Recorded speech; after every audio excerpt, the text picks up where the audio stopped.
Over 800 years ago, on June 15, 1215, a reluctant King John sealed a document under pressure from rebellious barons. That document, the Magna Carta, would go on to shape the DNA of democracies worldwide. The Magna Carta was born in a time of crisis.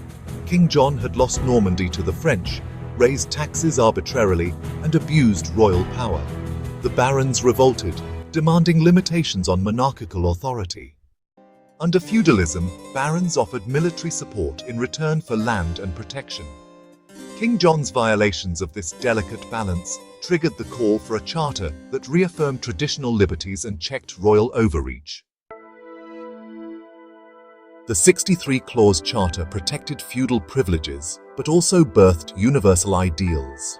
Clause 39 guaranteed that no free man would be imprisoned without lawful judgment. Clause 40 assured that justice would not be sold, delayed, or denied.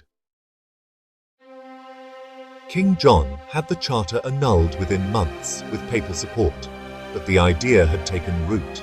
After John's death in 1216, the charter was reissued by his son Henry III, and later became a political tradition reaffirmed by successive monarchs. Though rooted in medieval feudalism, Magna Carta became a cornerstone for constitutionalism. It inspired England's Bill of Rights, the United States Constitution, and India's Article 21. The right to life and liberty owes a philosophical debt to it. Despite its fame, Magna Carta protected mainly barons and landowners. Peasants, women, and serfs were excluded. Critics argue that its modern reputation romanticizes a document that was initially elitist.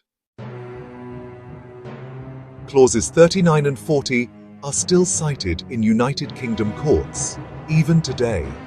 Concepts like habeas corpus and due process, well, they actually stem from Magna Carta's legal DNA. It really enshrined the principle that even sovereigns are subject to the law. Magna Carta's spirit, resonates globally.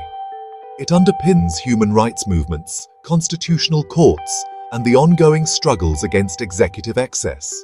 Its clauses may be ancient, but honestly, their values remain as modern as ever. In India, the rule of law and the right to life, really echo Magna Carta's ethos.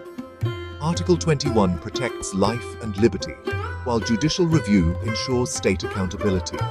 These are, modern reflections of a medieval idea. Magna Carta has been critiqued as selective and, honestly, sometimes overhyped. Yet its 800th anniversary in 2015 saw global recognition. One surviving 1297 version sold for $21.3 million, reflecting its symbolic power. Magna Carta's most lasting legacy is the idea that no ruler is above the law. It planted the seed of accountability that over time grew into today's constitutional democracies, where justice must be equal and impartial. What began as a feudal bargain at Runnymede is now, in many ways, the conscience of constitutional governance.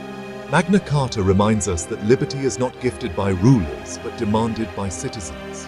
And once demanded, it must never be relinquished.